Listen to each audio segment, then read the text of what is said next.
Hello students, आज आम राघवंक लंका यात्रा नुकूल विषय पढ़ा।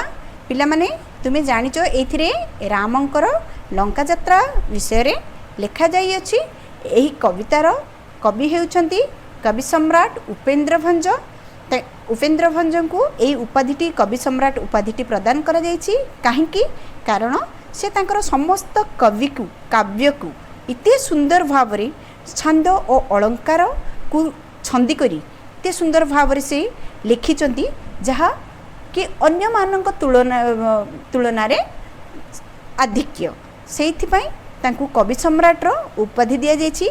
जेपरि कि मु खाली तुमको कहि दिए, से अनेक कवि काव्य एहिपरि भाव रे लिखिचंती जहाँकि तांकर कौनसी गोटे निर्दिष्ट अक्षर रो ही आरंभ होइछि। समस्त पद कौन सी एक निर्दिष्ट अक्षर ही आरंभ होइछि एवं केवल गोटे निर्दिष्ट अक्षर रे समस्त कविता को लिखिबा अति सहज कथा नुह।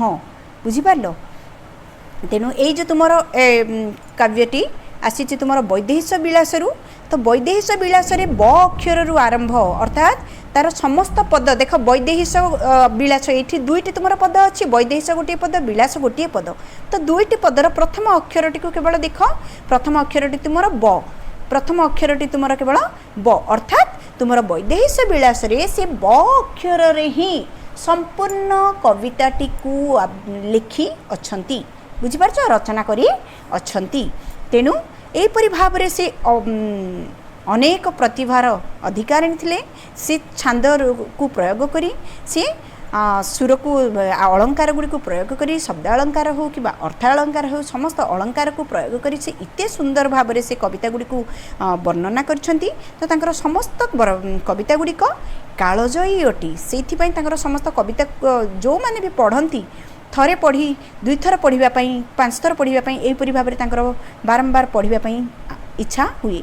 आमे माने तो उपेन्द्र भंज को देखिने, किंतु तांकर लिखित तांकर रचित यही काव्य गुड़ी को पढ़ा द्वारा आमे माने जानी पारुछे जे उपेन्द्र भंज सतरे कवि सम्राट उपाधिर योग्य अटंती। बुझिपारिल?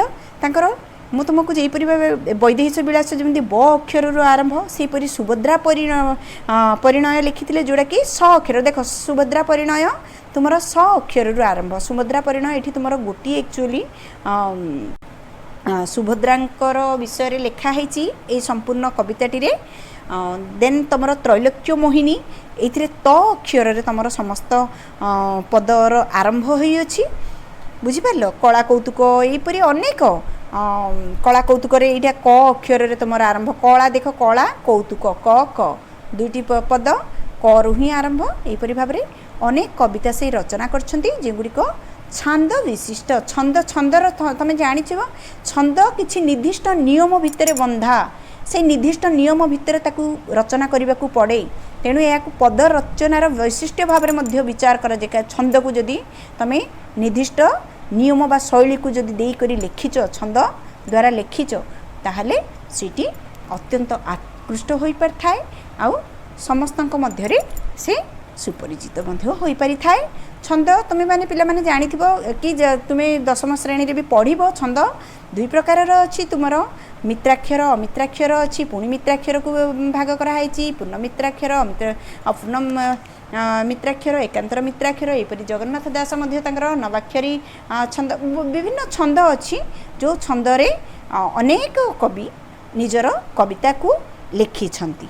चलो वर्तमान देखिबा उपेन्द्र भंजंकर। उपेन्द्र भंजंकर विषय मु खाली तुमको टिके कहि दिए। उपेन्द्र भंजंकर परिवार रे ताको जेज जे कि धनंजय भंज, ताको पापा जे कि नीलकंठ भंज, समस्ते एक कविता रे ही तांकर समग्र जीवन को संपूर्ण कर देछंती। समग्र जीवन को तांकर त्याग कर देछंती। तांको पथरे ही अनुसरण करी, तांको पथ को अनुसरण करी उपेन्द्र उपेन्द्र भंज मध्य कविता लिखिबा प्रति आकृष्ट होइथिले। कवि तो दृष्टि से मध्य तांको पारिवारिक संपर्क एवं तांकर समग्र जीवन एथिपई ही उत्सर्गीकृत। वर्तमान चल कवि परिचय वर्तमान देखि नबा।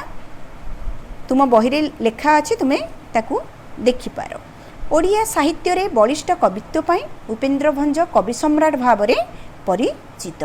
निश्चित भाव तांकर बलिष्ठ कवित्व पाई उपेन्द्र भंज कवि सम्राट भाव परिचित। से सप्तदश शताब्दीर शेष पर्यायर भंजनगर अनति दूर अवस्थित घुमुसुर राजवंश रे जन्मग्रहण करथिले। घुमुसुर राजवंश रे जन्मग्रहण करथिले। उपेन्द्र भंज रामतारक मंत्र जप करी कवित्व लाभ करथिले। केउ मंत्र जप करी कवित्व लाभ करथिले? रामतारक मंत्र जप करी कवित्व लाभ करथिले। कोटि ब्रह्मांड सुंदरी, लावण्यवती, वैदेश विलास, रसिक हारावली, प्रेम सुधानिधि, सुभद्रा परिणय, कला कौतुक, छांद भूषण आदि काव्य रसपंचक भली गीतात्मक आलंकारिक कृति दे और गीताभिधान नामक पद्यात्मक शब्दकोश उपेन्द्रଙ୍କ अलंकार मनस्क पांडित्य और कविख्यातिर कालाजयी कृति। वर्तमान तुम्हें देखिल सी जहाँ सब लिखिछंती तांकर रचित समस्त कविता एठारे तुमर लेखा जाइछि। से सबु तो एठी लेखिबा संभवपर नुह। से मध्यरु जे गुड़िक तांकर प्रसिद्धि लाभ करिछि। हाँ, तेणु से गुड़िक जो गुड़ा कृति लाभ करिछि, कृतित्व लाभ करिछि, सेथि मध्यरु किछिटा एठी दिया जाइछि। एगुड़िक तुमे मन रखिबो तुमर कवि परिचय रे तुमे निश्चित भावे ए कविता गुड़िकर नाम गुड़िक निश्चित भावे लेखिबो। देन देखो तांको रचित चौपदी चौतीसा ओडिया गीति कविता धारा रे अपरूप सृष्टि रूपे विवेचित होई अछि। से चौपदी चौतीसा ओडिया गीति कविता धारा रे तांकर अपरूप सृष्टि रूपे विवेचित होई अछि। वर्तमान चलो देखि नबा एई पाठर मर्मबाणी कोन। राघवंक लंका यात्रानुकूल कवि वैदेहिश विलास काव्यर वैदेहिश विलास काव्यर 40 छंदरु आनीत। अच्छा, कौ छंदरे वैदेहिश विलास काव्य 40 छंदरे वर्तमान राघवंक लंका यात्रानुकूल वर्णित होइछि। एटा पुणी रामकाव्य वैदेहिशंक विलास 52 छंद विशिष्ट रचना। राम काव्य जो वैदेश विलासंकर 52 छंद विशिष्ट रचना, 52 छंद से रही अछि। एथिरे प्रत्येक पद ब आद्य वर्ण नियम रे रचित, वर्ण नियम रे रचित। तुम बुझीपारछ छंदर समस्त नियम अछि। पद बा कविता रचना रे एक निर्दिष्ट नियम बा शैली को छंद कहा जाए, तुम जानिछ। तो एथिरे मध्य जो ब आद्य वर्ण नियम रे से समस्त लिखिछन्ती, ता अर्थ एठी छंद को ही से व्यवहार करी लिखिछन्ती। लंकार रावण द्वारा अपहृता सीता को उद्धार करने पाई रामचंद्र समुद्र रे सेतुबंध बांधिबा बेलर कथा एई कवितारे वर्णित। एई कवितारे कौन वर्णना कराई किपरि भाव रे रामचंद्र अपहृता सीता अर्थात माता सीता को अपहृत होइथिबा माता सीता को उद्धार करने पाई जाइछन्ती, ताहा एठारे वर्णना करछथि किपरि भाव रे सेतुबंध बांधिले, काहा मानक केउ मानक सहायता रे से लंका को यात्रा कले, ताहा एठारे वर्णित। उपेन्द्र भंजक अलंकार प्रियता, शब्द संयोजन कौशल और समाजपति नीतिनिष्ठ वार्ता यही कवितार लक्षणीय वैशिष्ट्य। पिला माने उपेन्द्र भंज जेहेतु रामतारक मंत्र जप करी कवित्व लाभ करथिले, तेणु से रामंक प्रति तांकर सदा सर्वदा भावना रही आस्तिला। राम प्रभुंक प्रति तांको पई से किछि लिखिबा पई चाहुतिले। आ वैदेहिश विलास तांकर एक सर्वश्रेष्ठ कृति, जहाँकि प्रभु रामचंद्रंक निमंते से लिखिछन्ती। रामतारक मंत्र द्वारा जेहेतु सिद्धि प्राप्त होइथिबा जोंगु। एवं रामकाव्य केते छंद विशिष्ट? 52 छंद विशिष्ट। एई 52 छंद विशिष्ट एई ग्रंथ रे श्री रामचंद्रंकर समस्त जन्म ठारू आरंभ करी संपूर्ण रामायणर कथावस्तु एथिरे उपस्थापना करा जाई अछि। किंतु आमे सेथि मध्यरो से वैदेश विलास काव्यर केवल आमे गोटिए मात्र पाठ आमे पढुचे, जहाँकि राघवंक लंका यात्रानुकूल। वर्तमान चलो एहा राग आशाबरी रे लिपिबद्ध, अर्थात एई जो गीतटी एई जो काव्यटी तुमरो केउथिरे केउ रागरे प्रति काव्य प्रति कविता केउ कोनसी ना कोनसी रागरे ही आबद्ध। तेणु एई राग एई कविताटी मध्य तुमरो राग आशाबरी रे लेखा जाई अछि। तार तुमको स्वर देई याकू गायन करबाकू पड़िबो। ବର୍ତ୍ତମାନ ଚାଲ ମୁଁ ଏଠି ତୁମକୁ ଆରମ୍ଭ କରିବା ପୂର୍ବରୁ ତୁମକୁ ଖାଲି ଗୋଟେ ଛୋଟିଆ କଥାଟିଏ କହିଦିଏ।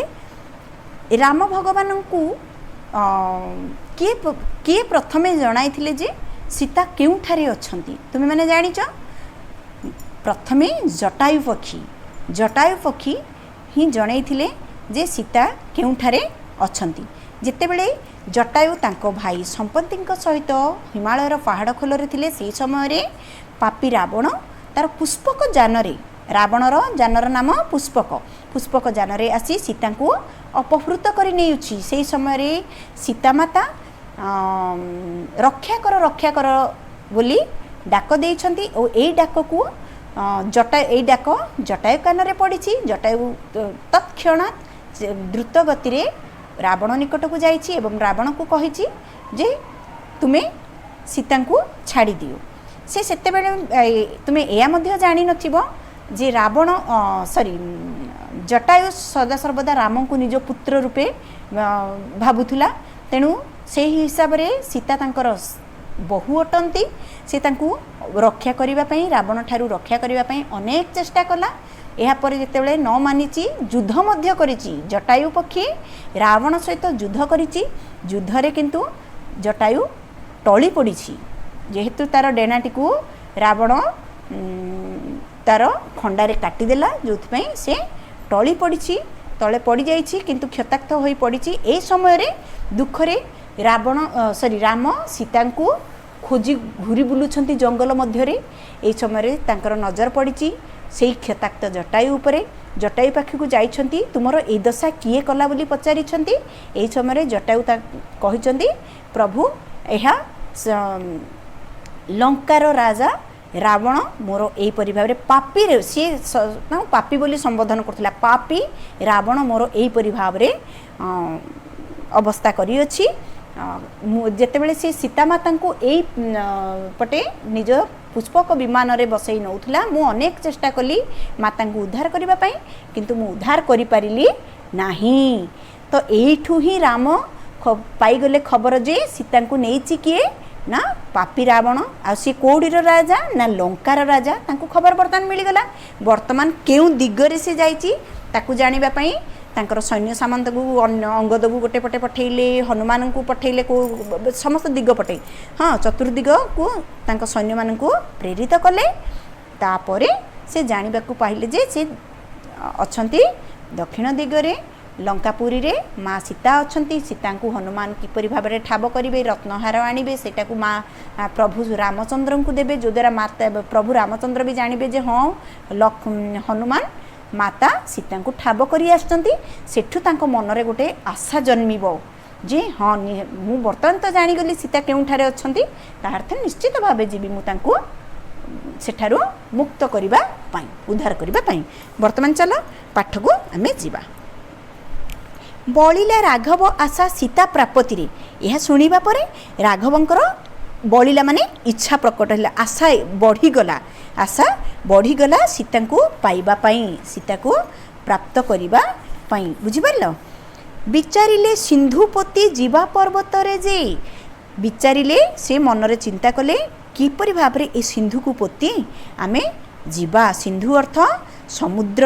ସିନ୍ଧୁର ଅନେକ ନାମ ତମେ ଜାଣିଥିବ। ସିନ୍ଧୁର ସାଗର, ସମୁଦ୍ର, ପାରାବର, ଜଳଧି, ଏହିପରି ଅନେକ ନାମ ତାର ଅଛି ସିନ୍ଧୁର। ମନେ ରଖିବ।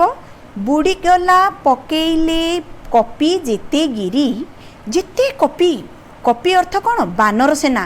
ଆଚ୍ଛା, ସିଏ କେଉଁମାନଙ୍କୁ ସାଙ୍ଗରେ ଧରି ସେ ଚାଲିଲେ? ରାମ ତ ତାଙ୍କୁ ତ ପୁଣି ଗୋଟେ ସେନା ଦରକାର କି ନାହିଁ? ତ ସେଇ ସେନା ହେଉଛନ୍ତି ତାଙ୍କର ବାନର ସେନା, ତାଙ୍କର ଭଲ୍ଲୁକ ସେନା। ଭଲ୍ଲୁକ ଅର୍ଥ ଜାମ୍ଭବାନ, ଭଲ୍ଲୁମାନଙ୍କର ସେ ରାଜା। ସେ ଭଲ୍ଲୁକମାନଙ୍କୁ ନେଇ ଓ ବାନରମାନଙ୍କୁ ନେଇ ହନୁମାନଙ୍କୁ ସେ ତାଙ୍କର ମୁଖ୍ୟ ସେନାପତିର ଦାୟିତ୍ୱ ଦେଇ ସେ ତାଙ୍କ ଦ୍ୱାରା ଚଲେଇଛନ୍ତି। ଏଇ ଯେଉଁ ସେନାବାହିନୀ କେଉଁଠୁ ଆସିଲେ ନା ଶ୍ରୀରାମଚନ୍ଦ୍ର ଯେତେବେଳେ ସୁଗ୍ରୀବଙ୍କ ସହିତ ମିତ୍ରତା ସ୍ଥାପନ କରିଛନ୍ତି। ସୁଗ୍ରୀବ ଓ ବଳି ଦୁଇ ଭାଇ ଥିଲେ। ବଳିଙ୍କୁ ମାରିବା ପରେ ସୁଗ୍ରୀବ ରାଜା ହେଲେ, କିଷ୍କିନ୍ଧାର ରାଜା। ତାଙ୍କ ଦ୍ୱାରା ହିଁ सी आसीचंती एवं बलिर पुत्र अंगद मध्य एथिरे सहायता करिछि तांकु संपूर्ण रूपे साहाय्य करिछि सेमानकर आदेश क्रमे सेमानकर निर्देश क्रमे सेनाबाहिनी रामचंद्र को साहाय्य करिबा पई आगभर होई समस्ते आसीचंती। एटा तुमे मन रखि थाओ। तो किष्किंधार राजा सुग्रीव अंगद भल्लुक जाम्बवान हनुमान एई मानकु नल नील ए समस्त को सांगरे नै रामचंद्र लंका यात्रा अनुकूल करने निमंते बाहरी पड़ी बुझिपार। बुड़ीगला पकाइले कपि जेते गिरी बुड़ीगला पकाइले कपि कपि अर्थात बानर बानर माने जेते गिरी पकेले गिरी अर्थ पहाड़ पहाड़ गुड़िकर गोटे गोटे भाग गोटे गोटे अंश जेतेबेले सी धरिगिरी पानी समुद्र मध्य को खेपुथिले समुद्र गर्भ को पकाउथिले समस्त गिरी गुड़िक बुड़ी जाउथुला समस्त गिरी गुड़िक संपूर्ण रूपे बुड़ी जाउथुला बुझिपारल। बुद बुद नदी से बुद बुद अर्थ कौन ना जितेबले देख तुम गोटे टेकाटे पानी भीतर को फोपाड़ देख जो जगह तुम पकाए से गोटे फुटका बाहर गोटे फोटका पानी फोटका बाहर ताको कहते बुदबुद बुदबुद साउंड हम तुम जो कि गोटे पकाच बुदबुद बुदबुद साउंड हुई किंतु जदि साउंड नहेला ता अर्थ से अर्थहीन हो गला। बुद बुद नदुसे पानी फोटका परी कहीं किसी तो बुदबुद साउंड हेलानी कि किसी देखा जाऊ नहीं जल फी फी कृत करिजे फी फी कृत अर्थ फी फी कार शब्द देख तुम बाण फुटाऊच तुम देखी बाणर बाण बाण जो फुटाऊच ढो कर जो शब्द हो तुमको खुशी लगे आ बाणर धर्म बाण पालन कला हाँ कि नहीं शब्द नहेगी सी किनी जो पड़ोची तुम कौन कौच हाँ ये किसी भल बाण नाला हाँ ता अर्थ भैल्यूलेस थिला सेहीपरि भाव में ये जो तुम पत्थरटी पकईल जो बुदबुद हो साउंड हवा कथा बुदबुद हो साउंड न हो सी फी फी हो सी बुड़ी गला जहाँ जना भी पड़ानी जे से केउठारे एते विशाल बड़ पत्थर से गला कुआड़े केते बड़ पत्थर पकईलु तथापि शब्द कहीं है ना बुदबुद शब्द है ना किया है देन चलो देख विस्मयी निश्वास तेजी वरुण प्रसन्नी जिते बेले समस्त पत्थर गुड़िक गिरी गुड़िक बुड़ी जाइछि सेते बेले प्रभु विस्मित हो जाइछन्ति विस्मय हो जाइछन्ति व्यथित भी हो पड़िछन्ति जे कोन पाई तो जिते सी देखिले जे समस्त तांकर गिरी सी फी फी शब्द ही शुणाउछि किंतु बुदबुद शब्द सृष्टि हैला नाही द्वारा सी जानीपारे जे जलर गभीरता ही सी जानीपारे जे जलर गभीरता केते अगाध जलराशि मध्य एते बड़ बड़ पर्वत खंड मध्य देखा जाऊ नहीं पकेला माने सी जाई कोठी ना कोठी छुपी जाउछन्ती जो थ्रू आमर बुदबुद शब्द आसुना फी फी शब्द अर्थात अर्थहीन मूल्यहीन जार अर्थ बुझिपार तेणु सेठी जानिले विस्मय निश्वास तेजी वरुण प्रसन्ने प्रभु जानिले जे वरुण को जदि मु प्रसन्न करी तेबे बोधे सिंधुर राजा किए सिंधु जल देवता किए वरुण तो वरुण जार आवश्यकता वरुण सिंधुरे तो आम ये करवा ना सेतुबंध बांधिबा तेणु सिंधुर आवश्यकता तो सिंधुर देवता किए ना वरुण जल देवता वरुण देवता बुझिपारछ तांकु आमे निहाती भावे मते प्रसन्न करने को पड़िबो विस्मयी अर्थात विस्मय हो जाइछन्ती अरे एडे एडे पत्थर केमिति कोड़ी लुचि जाउछि किछि शब्द ही हो नाही निश्वास तेजी अर्थात देखो आमे जेतलो कोनोसी कार्य रे आमे हारी जाउछे तो गोटे उपरकू मुह करी दीर्घ निश्वास गोटे नौछे एमती नौचे दीर्घ निश्वास तो सेठी निश्वास तेजी बोली लिखा है दीर्घ निश्वास ने वरुण को प्रसन्न करने कथा चिंता करिसेंती वरुण देवता को प्रसन्न कले से सेतु निर्माण कार्य रे सफल हेबे बोली से भाबिछंती हैला तेणु विस्मय निश्वास तेजी वरुण प्रसन्ने विनाशन रे शयने से दर्भ शयने से दर्भ शयने विनाशन रे बिना असन रे बिना भोजन रे बिना असन अर्थ बिना भोजन अनाहार रे हैला न खाई न पी से कौन करचंदी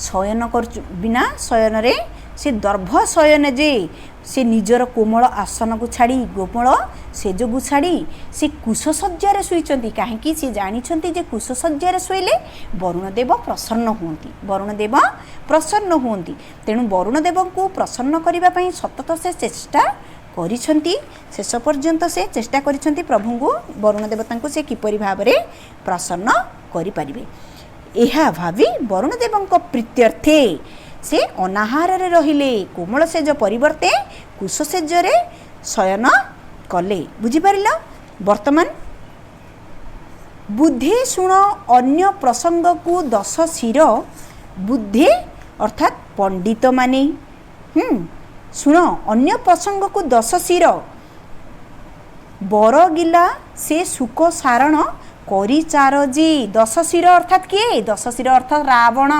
10 शिर अर्थात रावण बुझिल 10 शिर होचंदी 10टा शिर 10टा मुंड कहार रावण तुम जानिच रावण समस्त अधिक ज्ञानी सी केबे भी जेतेबेले सीता माता को भी नहीं पिला माने जानी था सीता माता को से केबे दुर्व्यवहार करी नथिला से जानी जाइथिला जे सी मो माँ लक्ष्मी रावण किए से मध्य तुम जानी जय विजय दुई जन को किपरि भाव में अभिशाप मिलता से माने 3 युग पर्यंत सेपरी अवतार नेले तांकरी पाई ही भगवान यही धरापृष्ठ रे अवतार नहीं यही जय विजय को ही उद्धार करने विष्णु लोकरे 2 जन जय विजय नामक 2 जन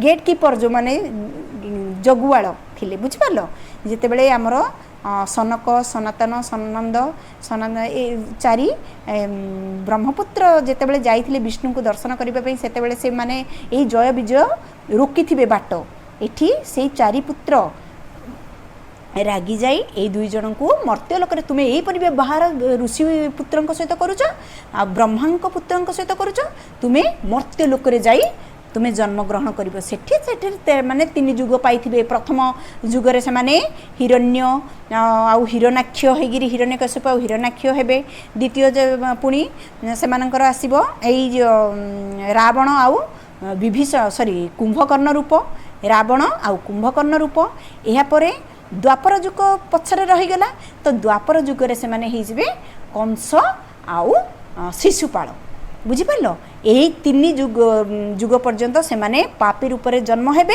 एवं तांको उद्धार से माने शेष प्रभु को कहते प्रभु आमर भूल विष्णु भगवान को से माने निजर क्षमा प्रार्थना करते विष्णु भगवान से कहते तुम तो अभिशाप्त हो सारे मु वर्तमान किसी करें ना हाँ मुझे तुमको बंचेबा 3 युगरे अवतार ग्रहण करी तेणु बराह अवतार ग्रहण करते मत्स्य अवतार ग्रहण करते विभिन्न अवतार राम अवतार तुम कृष्ण अवतार ये समस्त अवतार से माने जो माने पापी होई पापी रूपक कार्य करी धरारे जन्म नहीं से पुणी उद्धार कर पुणी वर्तमान सी जानी एमाने ही मोर प्रभु मो प्रभु को आने से प्रभु ही आसबे राम भगवान से विष्णु ही राम अवतार से विष्णु से राम अवतार आसबे मते मारिबे से थीपाई से माता सीता को नहीं करी से सदा सर्वदा माँ को पूजा करुला आउ ऊपर को देखेबा से यही परिवार व्यवहार करुला किंतु से तांकर अंतरात्मा रे माता सीता को निजर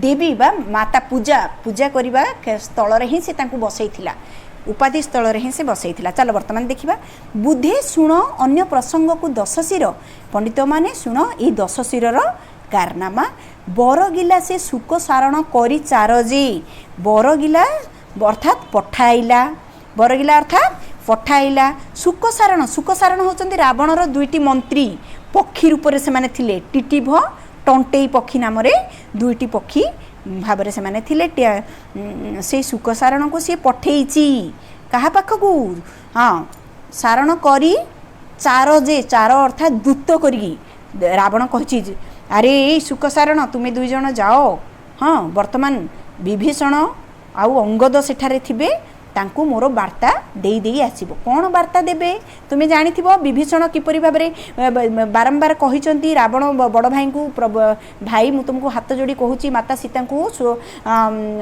स्व सम्माने त्याग प्रभु श्रीराम को समर्पण कर दियो किंतु से शुणी ना न शुणा पर विभीषण को निजर राजमहल बाहर कर देइछंती बाहर करबा परे से श्रीराम शरण रे आछंती विभीषण श्रीराम शरण रे आछंती एठू आरंभ करबा देखो से विभीषण को मनैबा पई किपरि भाबरे से चेष्टा करिछंती विभीषण आउ अंगद तांकर दुईटी बड़ अस्त्र थिले रामंकर तेणु से दुईटी अस्त्र को से नबा पई चाहुथिले किए रावण तेणु से वार्ता प्रेरण करछि सुखसारण माध्यम रे विभीषणे कह ज्येष्ठ भ्राता पिताश्वरी विभीषण को जाई कहबू जे मु बड़ भाई परा ज्येष्ठ भ्राता पिता समान पिता सरी बुझी न बुझी कोपिता वाणी पिता करी जे बुझी न बुझी कोपित बाणी पिता करी जे तुम्हें कौन यहीपरि भाव में अबुझा हेले कौन हम बापा जदि किसी कहीदे पुत्र होई ताकू कौन धरी बसवा कौन उचित हम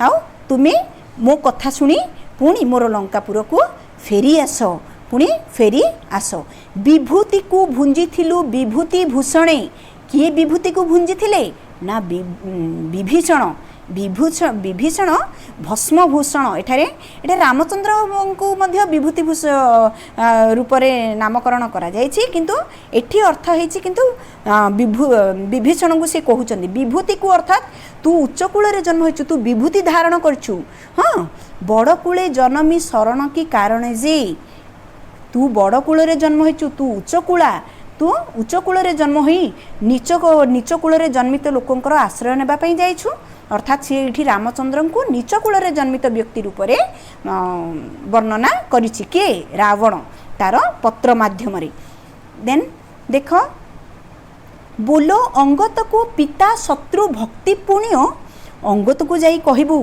अंगद किए ना किष्किंधार राजा जी थिला बाली तांको पुत्र आउ किपरि भाबरे राम भगवान सुग्रीवंक पक्ष नहीं सुग्रीव सहित मित्रता स्थापन करी किपरि भाबरे बाली को मारी थिले तुमे माने समस्त जानिथिबो तेणु एठारे अंगदंकर शत्रुता करिबा कथा अंगदंकर रामंक सहित शत्रुता करिबा कथा काई राम ही बाली को मारी चंती तांको पिता को मारी चंती तो एया ही से एठी लिखिचंती बोलो अंगद को जाई कुह पिता शत्रु भक्ति पुण्य पितार शत्रु को भक्ति करूछ पुणी बाद रचाई पितृव्य बाद रचाई पितृव्य बाहुड़ाओ सैन्य जे तेणु तुम्हें बाद कर तुम्हें झगड़ा करी बापांकर सान भाई अर्थात पितृव्य माने बापांकर सान भाई किए सुग्रीव हाँ कि नहीं बाबा सान भाई सुग्रीव को कही समस्त सैन्य को फेराई नहीं जाओ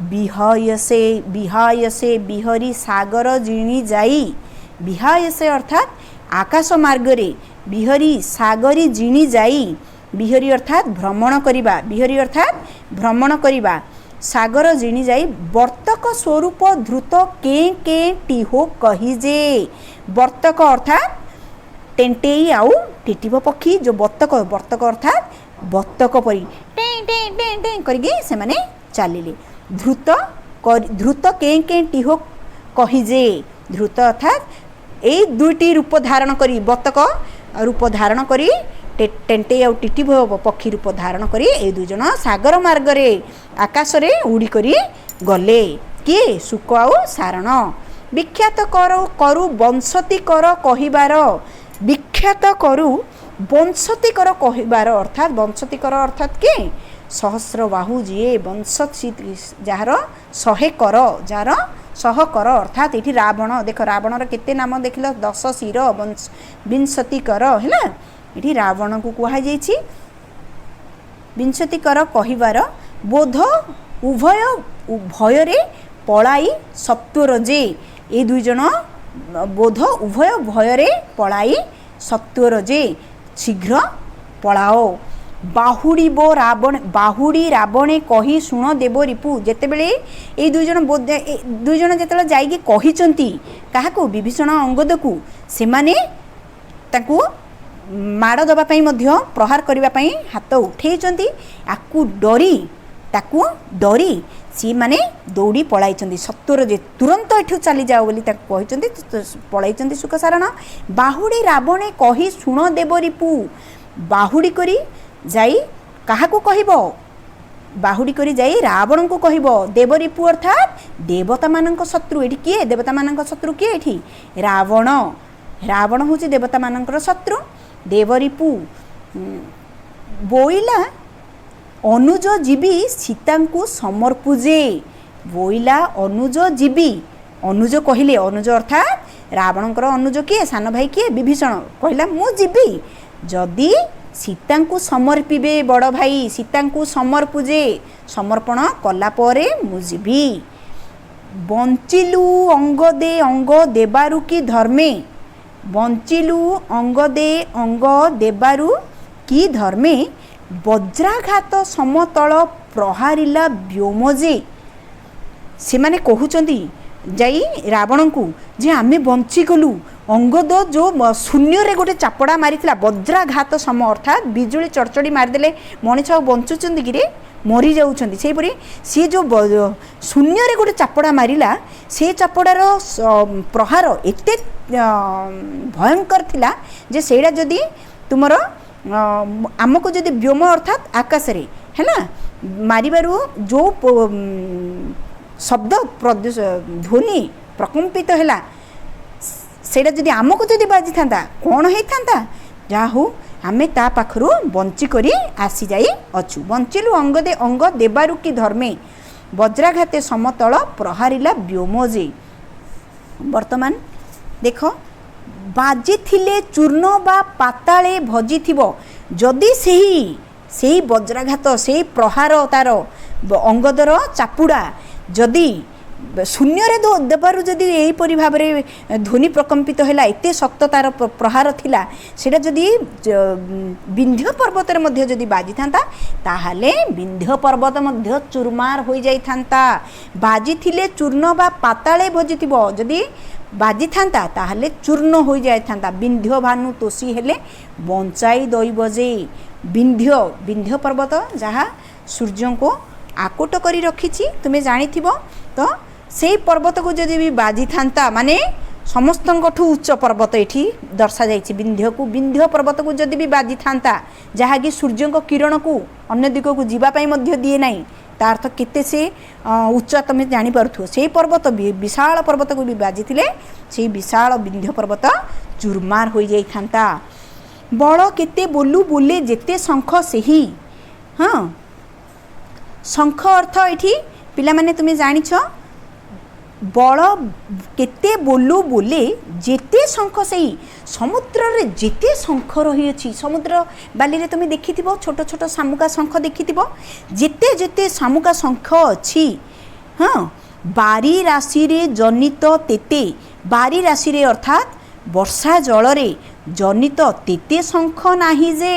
एठी प्रथम शंख अर्थ संख्या विशेष रे कहा जायछि जोटा कि तमर लक्ष कोटि संख्यक संख्य बल केते बोलू बोले जेते शंख सही एठी लक्ष लक्ष एठी तेन द्वितीय बारी रसरे जनित तेते शंख नाही जे। एठी शंख अर्थात सामुद्रिक जीव सेतिकी समुद्र जीव मध्य नाहंती सेतिकी समुद्र शामुका मध्य नाही समुद्र शंख मध्य नाही सा पाखरे जेतिकी सेना रही चंदी लक्ष लक्ष सेना ता पाखरे रही छंती किए कहउचंदी सुक सारण यह एठु देखि जाई काहाकू कहउचंदी रावण को कहउचंदी। वितरणे सागर की पांच पचारिला वितरणे अर्थात पारी हेबा पई सागर की पांच पचारिला पांच अर्थ उपाय उपाय पचारिला बिहे राम कुशसज्जा प्रत्युत्तर देला जे। बिहे अर्थ विधान करिबा राम कुशसज्जा प्रत्युत्तर देला जे। तमे जानिथिबो जे ए जो सिंधु बांधिबा पई तो से प्रसन्न करिबा पई कुशसज्जा रे शयन कले तथापि समुद्र देवता प्रसन्न हेलेनी से समुद्र समग्र सिंधु को सुखै देबा पई तांकर तीर उठेचंती से समय रे लक्ष्मण जेतले उठेचंती से समय क्रोधित होई लक्ष्मण सेतेबेले प्रभु सॉरी वरुण देवता जलरू बाहर होइछंदी बाहर होई कहछंदी प्रभु आउ मु आपन को गोटे उपाय कहूची आपन जदि ताहा करिवे ताहाले आउ एई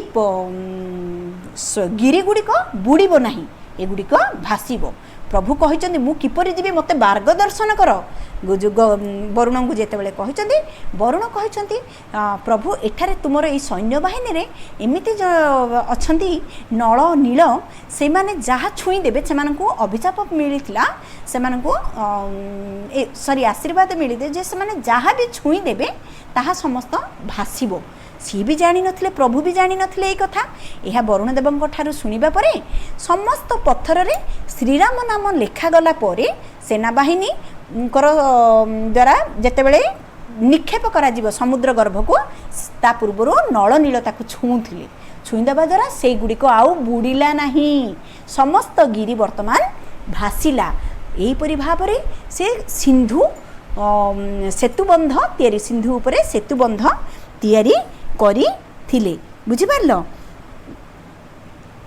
बिहेराम कुशसज्जा प्रत्युत्तर देला जे बीरसकु मंद करी मंद हास जन्मे बीरसकु अर्थात दुख बा विमर्श भाव रे मंद मंद हस अर्थात टिके टिके हस अल्प हस स्मित हास्य दे से कहउछंदी बोले के करिबो एडे हीन पराक्रमे जे बोले के करिबो एडे हीन पराक्रमे जे किए एहीपरि भाव रे करिबो तो रावण ये कहूँ सुकसारण को अरे सीए जो एते बड़ राजा घर छुआ जदि सी गोटे साधारण कुशसज्जार शयन करुछि हाँ सीए कौन एते बड़ पराक्रम कर सेतुबंधरे बंध बांधि पार तार कौन एति साहस अच्छी ए हीन पराक्रम सी सीए तार एति साहस नहीं सीए एते पराक्रम देखे एठाकू आसीपार एते बड़ सेतुबंध तैयारी करिपारिबो आउ आसी तार सीता को नहीं पार तार यही साहस नहीं बोली से निजे भाभी सी स्मित हास्य दौची बुझीपारुच एठी सुकसारण को रावण यही कथा कहूँ जे सी गोटे हीन मना हीन उच्च नीच जन्मित व्यक्ति हो नीच जन्मित लोक सी कौन कर सी जी कुशसज्जार शयन करुच्ची अर्थ ता पाखे कि शक्ति अच्छी ता पाखे तो कौन धनु ना ता पाखे कौन अस्त्र शस्त्र कौन अच्छी सी खाली गोटे धनु तीर धरी से कौन सी कौन कर समुद्र लंघिब किपरि एडे बड़ समुद्र आसब किपरि हाँ 7 समुद्र पारी हो जापरनि ए समुद्र विराट बड़ समुद्र अतल तल जलराशि को से लंघी करी आसब छाड़ सी आसीपार ना ए पराक्रम ता पाखे नाही से एपरी करिपारिब ना सी जो भाबुची मु लंका जाई मो सीता को नहीं आसबि सी मिथ्या से आदौ आसीपारिब नाही के से जे नहीं पारिब नाही एपरी भाबरे तार मनरे विभिन्न भ्रांति रही अछि बुझिपारुछ तेणु पिला माने तुमे निश्चित भावे ए चैप्टर रु सब किछि बुझी जाइथिबो बोली मु भाबुछि एहा परे तुम पई मु क्वेश्चन आंसर नहीं करी आसीबी बुझिपारछ अच्छा वर्तमान मु रहिली शुभ समाप्ति।